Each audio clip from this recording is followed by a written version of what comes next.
I don't know what other shows would be on that network.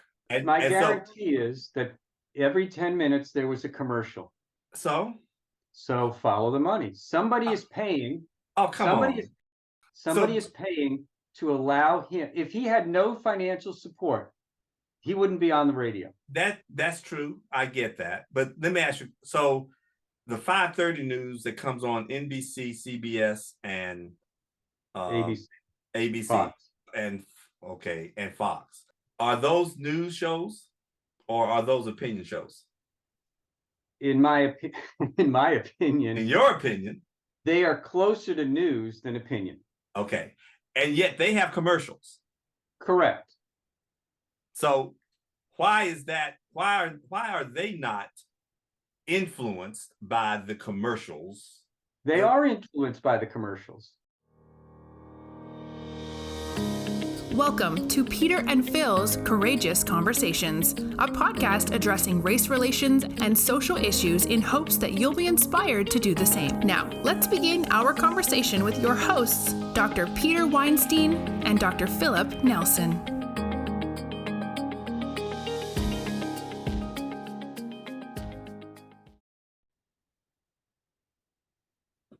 Welcome to Courageous Conversations. I'm one of the most courageous people in the world, Dr. Peter Weinstein, because I'm sitting here across from my courageous partner, Dr. Phil Nelson, to have a revisit of our courageous conversations. And thank you, Phil, and thank you, Nicole. Thank you, Nationwide. Just living in this world right now with everything that's going on takes a lot of courage. But Phil, kick us off. I think you've got something on your mind. Oh, I always have some on my mind, Peter. But first of all, I just want to say hello again. And I think we've been apart for about a week or so. I got a chance to go to Mississippi and visit my mother, and had a great visit with my mother, and my wife had a great visit with her mother. Of course, it's kind of like fish. After 3 days, you begin to smell. So we stayed actually a whole week before and then left. So they definitely don't need to see us for another year or two. But while I was there are several things that are going on in that you wouldn't know about because of all of the world events. We finally elected a speaker of the House, and he's already kicked things off with a bang, I understand. But that's not going to be the topic we're going to talk about. Of course, there's the Hamas-Israeli war. Just those two events alone. And so you would know that there's a governor's race going on in Mississippi right now. And the politics, and the mud shoveling that's going on between the two major combatants there, that was the major issue while I was down there. But then there was a little minor issue that wasn't really an issue. I was doing one of my mother's items on her honeydew list, and I had to go to Lowe's. And on the way to Lowe's, I was listening to a talk show on the radio. I was just randomly checking out the stations, and I got fixated on this one talk show that was I think I was fixated on the accent of the southern accent of the guy who was actually hosting this show. And he mentioned the word DEI, and he said that when he came back from the commercial, he was going to tell us the secret of DEI. I was first rather surprised that this particular gentleman would actually wanted to talk about DEI. And then I realized, and then I began to suspect that it wasn't going to be complimentary. But that was me being prejudging and judgmental, and by the way, also correct. So I waited for the commercial, and it came and went, and then he came back and then said that DEI was nothing but a Marxist strategy to undermine democracy. Essentially, Russia had targeted minorities and women to receive the message of Marxism, and through them receiving the message of Marxism, they would then make it acceptable through DEI. And it would become part of the fabric of our democracy and thereby undermining our democracy. And then he said, now the leaders of DEI don't know that they're doing this, that they've been hoodwinked. And of course we would accept it because of course we want to treat everybody nicely. And of course, DEI has the correct superficial face of treating everybody equally. And it is through that insidious goal that Marxism is being spread. Well, you can imagine my shock, wonderment, awe that anybody would actually promote this, let alone believe it. But then I was frightened by the fact that some people would probably just accept his rationale without, he didn't offer any proof. He did offer some examples though. He did say that it was being effective. He said, look at, for instance, the airline industry, that many of the airlines have come out and they have said that they're going to be targeting minorities and women because they need pilots. And he said, now I'm not saying that minorities or women can't fly, but I am saying that we should be seeking qualified people, not minorities and women. I mean, trying to get a woman pilot, that's like hiring my wife to be a surgeon. You wouldn't hire my wife just because she's a woman to be a surgeon. So once again, I'm hearing the age-old trumpet story that just because I'm a minority or a woman, I can't be qualified, or that a misrepresentation of a program that may be targeting minorities and women for training to become a pilot. He jumps all of that and just determines that they're hiring unqualified people to fly. Now, that doesn't make any business sense to me. You know, it would only take one plane crash to kill that program when someone discovered that the reason this person was a pilot was because this person was a minority or a woman and never had to pass a pilot license. It was that type of strange bantering that came off as a popular talk show in Mississippi that still to this day bothers me. Dr. Nelson. Yes, sir. We've had this conversation for 3 years, and I think more recently I have commented that the world is being educated by what they listen to. In other words, their news source. Now, I don't know how long you listened to this individual in your drive time, but imagine the fact that there's probably 2 or 3 others who listen to him, maybe 2,000 or 3,000 others, and to them, his voice is gospel. And to you, his voice is heretical. How was that for a pull? How about that? But this is what we deal with each day, every day. You just happen to fall into that station in Jackson. Now, let's assume you were in Reno. Let's assume you're in Ames, Iowa. Let's assume you are in Los Angeles and you didn't have preset stations on your car radio. You might have fallen into a similar station here, might you not? Yes, I might have. So this is part of what we deal with. And we have chosen, you and I, to listen to specific networks to get our information. And there's a large population of people who have listened to Mr. Conspiracy Theory in Jackson that ultimately will influence who they vote for, who they talk to, and what information they will believe. So first of all, He's convinced that we shouldn't be flying because they're decreasing the quality of their pilots. And he's talking about DEI as a Marxist strategy. All you have to do is hear it once. And if you believe in him, that is what you will believe in. The challenge that we have, you and I and others, is to bring people back from that hoodwinking, as you said, as the brainwashing and the cult of followers that we have created in this country, similar to the ones who listen to this individual or other individuals on both sides of the spectrum that are out there. I mean, we have correct. I mean, that's my thought.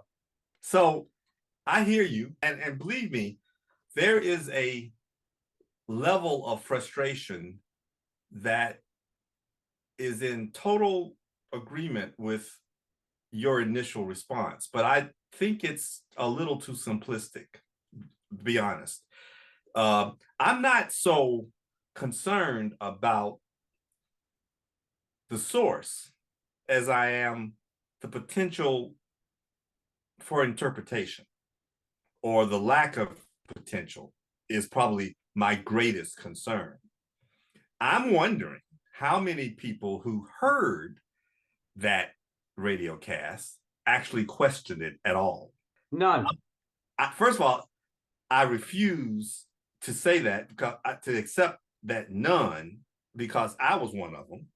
But aside from me, I refuse to accept that, because it would mean I might as well commit suicide. Because. But here's my argument, Phil. Somehow you got looped in. Here's the difference between you and I. If I heard about 30 seconds of this guy, I would have changed the channel, because I don't have any desire to hear what he has to say, especially based upon just the first few sentences you shared with me. You, on the other hand, were intrigued. Now, you were intrigued because you couldn't believe what you were freaking hearing, and you were listening to see if this was actually going to normalize in some way, shape, or form. Well, it normalized for the individuals who want to listen to it. But the difference between you and I is, if I hear this station, I'm changing it. Yes, I understand. And that's fine. You're right. I have gained a macabre interest in these strange hallucinations that have taken root and taken form. What this guy said wasn't totally wrong. So those people who listen on both sides of the spectrum, who hear information on both sides, it is their responsibility to do the research and see what's fact and what's fiction. Now, nobody does that. So you hear it, you believe it, and then you listen for more. You become rabid in your desire to get more of this information because it feeds into what you want to hear.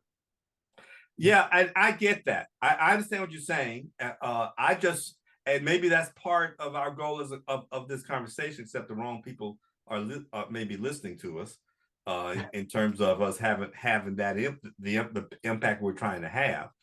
But I guess what I'm trying to say is that it doesn't take a high school graduate to raise serious questions about some of these things. For instance, our new speaker promoted that a guy that has been dead for 3 years was responsible for changing the voting machine so that Biden would win. I mean, the guy that is now Speaker of the House actually pushed that agenda and said Chavez was responsible for changing our voting machines. A man that's been dead for 30 years.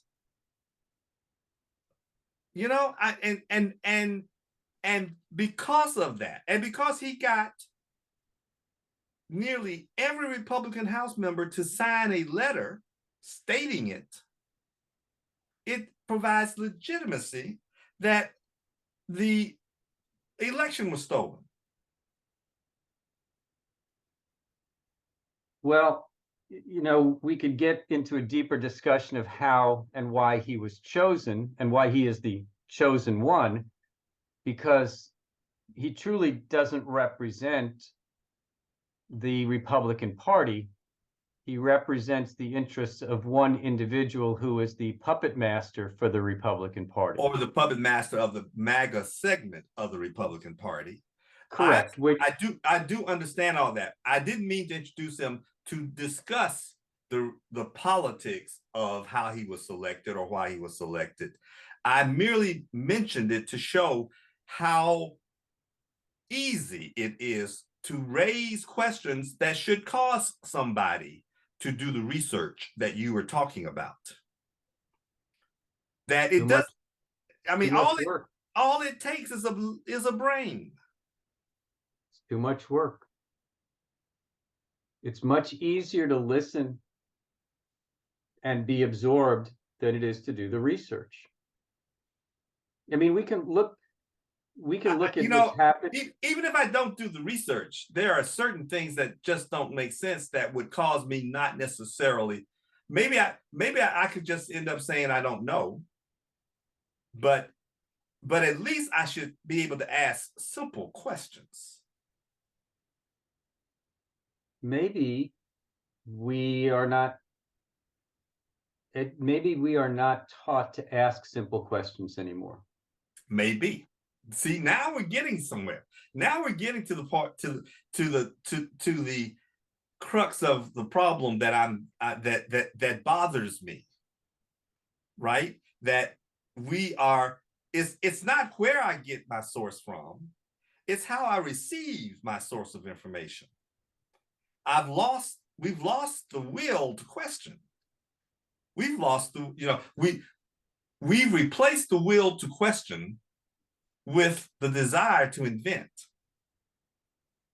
Yeah, well, we've gone from why to why not. It's much easier to say, hey, whatever he said, why not?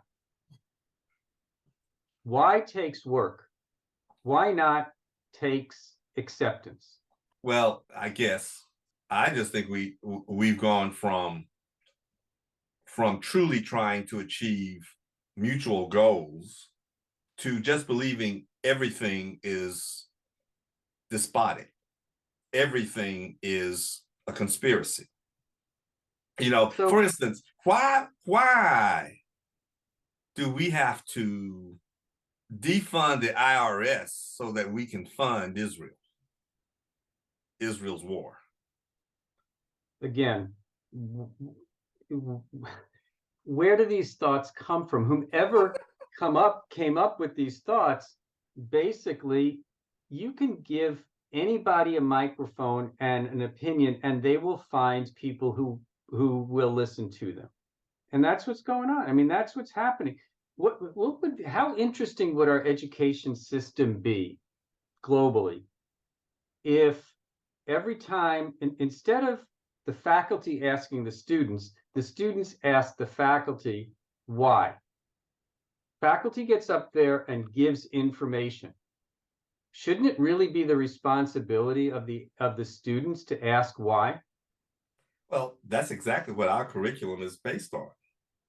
The lab. Correct. And so, of course, I'm going to say yes. Right. But I understand. I understand what you say. I guess I'm also questioning the capability of us. I think we have been spoon-fed so long that as a nation, I'm not going to say everybody, but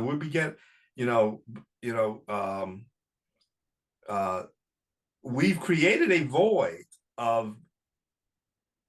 or we've lost the capability to ask why, and that is what allows these inane, baseless conspiracies to survive. And I would debate the fact that we've been spoon-fed and suggest that we've been tube-fed. Because the spoon-fed gives you the opportunity to push the spoon away. I'm suggesting we've been held down and tube-fed, and those people who have enjoyed it will continue to go with it. We have news networks that will be on at the same time producing the same news with completely different opinions. They are Well, at wait the a same minute. place. News doesn't have an opinion, but that is the problem. News is not supposed to have an opinion. if we've injected opinions, then it's not news. That is correct. But what we call news networks, which are actually social media networks, have an opinion. We don't have, and I think we keep talking on this, but we don't have real news. If we look at news as being non-biased. We do have news networks. We just don't have we also have opinion pieces that are spoofed as news. Correct. Follow the money. And we can't tell the difference. Follow the money. What sells the most advertising? Who gets the most advertising? Follow the money. And they will do whatever is necessary to promote whatever their hot and heavy topic of the day is. Follow the money. Well, once again, you've gone mercenary on me, but always. I still say that there are at least news shows. I shouldn't say news networks, because no network would ever be profitable with if all it had was news. I mean, CNN used to be a part of a larger conglomerate. It was a news channel, but then the channels had to become profitable. So now CNN has a group of shows, some of which are news and some of which are opinions of the news. So right? let's go back to Jackson. Okay. You're listening to a network. Would you consider that I was listening to a show. Correct. On a network. On a network, yes. I don't know what else that network does. Right. Well, there's the interesting part, because we've got networks now and shows that to some people, that individual that you listen to is the news. Maybe. I understand that. But again, now I'm trying to parse what the comment you made that was so grandiose and inclusive. And I'm saying I was listening to a show. I don't know what other shows would be on that network. And my guarantee is that every 10 minutes there was a commercial. So follow the money. Somebody is paying. Oh, come on. Somebody is paying to allow him. If he had no financial support, he wouldn't be on the radio. That's true. I get that. But let me ask you, so the 5:30 news that comes on NBC, CBS, and ABC Fox. and Fox, are those news shows or are those opinion shows? In my opinion, in your opinion, they are closer to news than opinion. Okay. And yet they have commercials. Correct. So why is that? Why are they not influenced by the commercials? They are influenced by the commercials. How? Okay. How are they influenced? Because whichever station has the highest ratings gets more money for the commercials. Number one. Number two. And so how do they change the news so that they can get more rating? That's a great question. Usually it's the person who's presenting the news and the fashion they're doing it. Correct. But watch something else. If you want to go from ABC to NBC to CBS to Fox Local, not Fox National, they all do the commercials at the same time, don't they? That's because most shows do the commercials at a quarter of the hour. If you watch news networks, they are planning their commercials around the other news networks. And that includes MSNBC, CNN, and Fox National, because they don't want to miss out the opportunities of when other people are speaking. So it's a competitive situation. There's no reason that somebody can't do the news at 5 after and 20 after, but they all do it at the same time. Try to find because I do this because I don't like watching commercials, and I'll try to jump from one network to another, but there's always a commercial on at the same time. That's just that they've been doing that for eons. I don't know if there's a I don't know that there's a strategy. Actually, what I have noticed is that at least on one of those networks, I won't name it because I'm not trying to promote one or over the other, but on one of those networks, they actually, and I've noticed this, they actually save a lot of their they don't break at the normal time. They accumulate the commercials until the end, more toward, they get longer and longer. So I take that back. They do break at the expected time, but they all have a short 1 minute commercial. We're talking about a half-hour thing, right? They got to fit a lot of commercials in, but they'll have a short 1 minute commercial, like 5 minutes into the news. And then 10 or 15 minutes, they'll have 2 or 3 minutes of commercial. And then at 20 minutes, they'll have almost 4 minutes of commercials. And then after those commercials, they bring in something lighthearted, something positive. I mean, you just notice that everybody's got news, sports, weather. Well, yes, the local ones. Yes, I'm talking local because that's where this conversation started. It's all about advertising time. Okay. Follow the money. Yeah. Well, it's not all. Okay. Never mind. I'm not gonna. Look, I do understand that. Just like us, I mean, we wouldn't be on either if we had to pay our producer ourselves. We would be on. We just might not have anybody listening to us. We'd still have these conversations because we're not doing it for the money. No, we're not. For those of you who are listening, we'd be more than happy to do it for the money if somebody wants us to do it for the money. Not to say we can be bought. If you'd like us to change our messaging, just send us a check. Well, Phil can't be bought, but I can. Phil can be influenced. The more zeros, the more influential I am. Yes. We'll sell anything for $1. Actually, we don't need to be bought because we actually encourage alternative opinions here. Correct. We may not accept it. No, before we get too deep into this whole, I do want to thank Nationwide again for their support to allow us to have these opinions. And we do hope that Nationwide will continue to believe in us going forward. And if they would like us to say anything specific, please let us know. Yes, no, actually, we deeply appreciate the fact that Nationwide has shown the courage to put us up and allow us to dig deep into some of these issues. Yeah, look, Phil, they didn't put us up; they put up with us. You're right. That's right. That's exactly right. Well, anyway, thanks for indulging me. I just thought that it was interesting. This was about as far-fetched. This was as far-fetched to me as the strategy that the Civil War was unnecessary, because the Industrial Revolution was right around the corner. All we had to do was wait 25 years. You know, I would bet when you do go back to Jackson, when the place stops smelling of fish, or leftovers, whatever it was that you left for, and you move around the radio stations, I believe you will probably find some additional opinion shows on news networks or opinion shows without news networks that have their own opinions, some of which might be even further off the wall than the one you heard. What I did find interesting, though, is you profiled the broadcaster by his twang.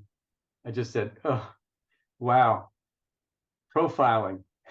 Yes, you're right. I think I was trying to make it apparent that I had done that. But in this particular case, my profile was based on the profiling disconnect between the Southern drawl and DEI.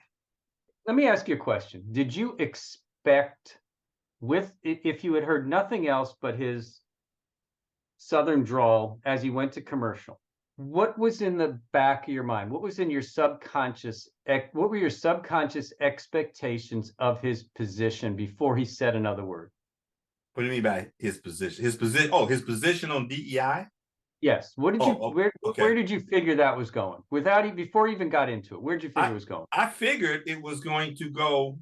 Well, first of all, I must say there was some tension between his language and as he introduced the topic and his accent. The language suggested that there might be a chance that he was going to actually have an intellectual discussion about DEI, right? I still, as you are inferring, had a expectation that he thought DEI was a useless exercise.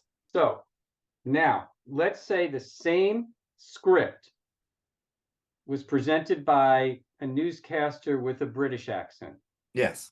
I probably would have waited to find out what he was going to talk about. All right. So no bias. No bias. No. What about somebody who had more of a neutral Midwestern or even a Northeastern accent? You put too many factors in there for me. All right, so, okay, let's just say a Northeastern accent. A New Yorker on the radio says, "Come on back, we'll talk." I should try to do a New York accent, but I've done everything. No, don't worry about it. If it was a Northeastern accent, which I don't recognize very easily. Again, I had heard nothing prior to this, right? Right. But you heard the secret of DEI. Yeah, but if he said the secret of DEI, then again, I would have waited. I wouldn't have had much of a bias. You're right. But again, a lot of this had to do with locale. Absolutely. As well as the accent. Absolutely. Now, It would have shocked you to have a British accent in Jackson, wouldn't it? No, it would have shocked me if he had come back supporting DEI. Right, because you went in with a profile. Yes. That would have shocked me. It is interesting as we sit here talking about this. Every time we put something on, we subconsciously judge. Yeah, well, I'm the first to say that biases exist, that Absolutely. unconscious bias exists, right? I'm just willing to be shocked, and I'm willing to pinch myself and say, you shouldn't have done that. I'm glad you were surprised. But I was just as shocked that it went further than I expected. This wasn't the normal undermining of DEI. This was a fantastical conspiracy theory that somebody took pain to develop, or maybe he was just throwing it on a wall to see if it would stick. I don't know. What really bothered me there was the absence of the original insult that resulted in DEI. This is the same thing that bothered me about our California friend who wrote an article and said that after working in the veterinary profession for 20 years, he has seen no discrimination. To come up with a theory that lame means that you don't accept the Holocaust occurred. You don't accept that the knee was actually on the neck of the man that died. That you don't accept that slaves were in shackles. You don't accept the original insult.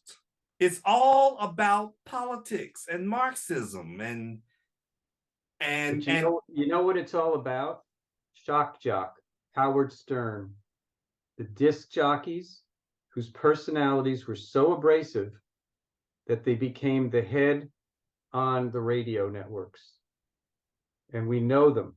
We know them by name. Howard Stern being one of them. I'm trying to think of the guy on the other side of the ledger who was Don Imus is one. Rush Limbaugh. This is where people make money as shock jocks. And that's what this guy was doing. What he said shocked you, didn't it? Yes, but If you want to boil it down to that, then I'm going to leave it at that. Well, Because I'm saying it's much more insidious than that. I'm saying it's not the shock that of course I was shocked, but it's the distraction of the shock that bothers me more than the shock. And I have one other question, and then we're going to wrap this up. Do you think he believes what he was saying, or do you think he was being intentionally outrageous and controversial to get people's dander up or gander up or whatever the correct terminology is? Neither. I am loath to assign motive, but if I were to, I actually believe he is trying to come up with any explanation that will create lack of support for diversity. Okay. Wait, hold it. Let me finish. Mm-hmm. I think that, we had a guest on that essentially said, I'm beginning to hear more and more that people are just tired of talking about race. They're tired of they're actually tired of feeling ashamed of their history. And they believe that there's an industry out there whose whole job is to make white people feel ashamed. My pushback on that is, if that is our history, shouldn't we be aware of it? And it is our job to remind us of our history. Now, how you feel about it should be a result of being human. Do you think I am proud that my ancestors were slaves? Do you think I am proud that my ancestors actually sold my ancestors to slave traders? I mean, we all have something to be ashamed of. The question is, but then we take it and say, and we're teaching our children to be ashamed of America. Well, we should be ashamed of what we did to Native American Indians in taking this land. But we should not be ashamed of the country that we built. But we should be ashamed of how we built it. And we should swear that we're going to correct our mistakes. I don't understand why we cannot learn our lessons without demonizing somebody. I have no problems demonizing slave owners. I also have no problem recognizing that one of the reasons this country is great is because we didn't pay for much of the labor that I also am benefiting from. I'm sorry. Go ahead. You want to say one more thing? Your challenge now is to identify the name of the shock jock that you listen to. I have no idea. You're the one who called him a shock jock. I didn't think he was so shocking. I thought what was shocking was the poorly developed strategy he was trying to promote. But he wasn't very shocking to me. He wasn't as good as the three people you've named already. Was it Dennis Prager? Oh, yes. That's exactly who it was. Just takes a little Googling to find out some information. Okay. Yes, I do. And the only reason I know that is because right after he finished there was a commercial. I couldn't tell if it was a commercial or not. Is the Prager Institute or something that he has a Prager Institute? Yeah.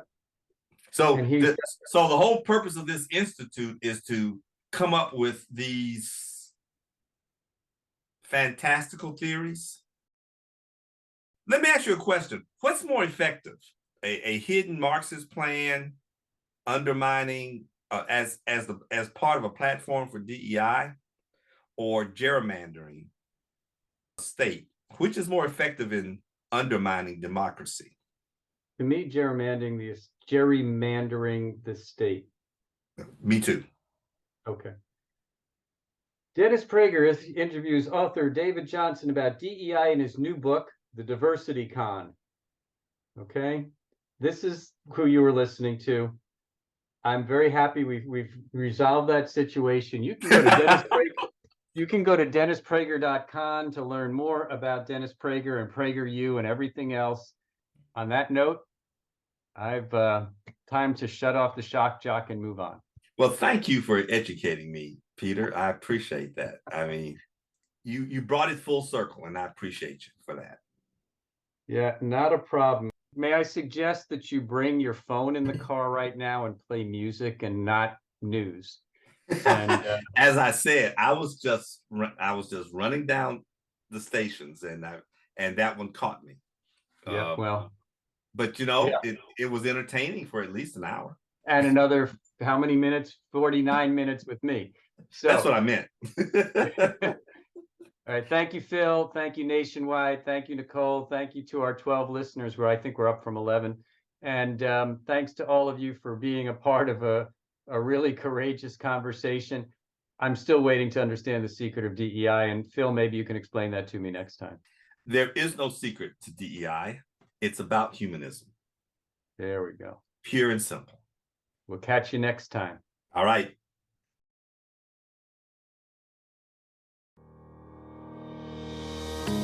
Thank you for joining us for another courageous conversation. Be sure to follow us and check back next week for more.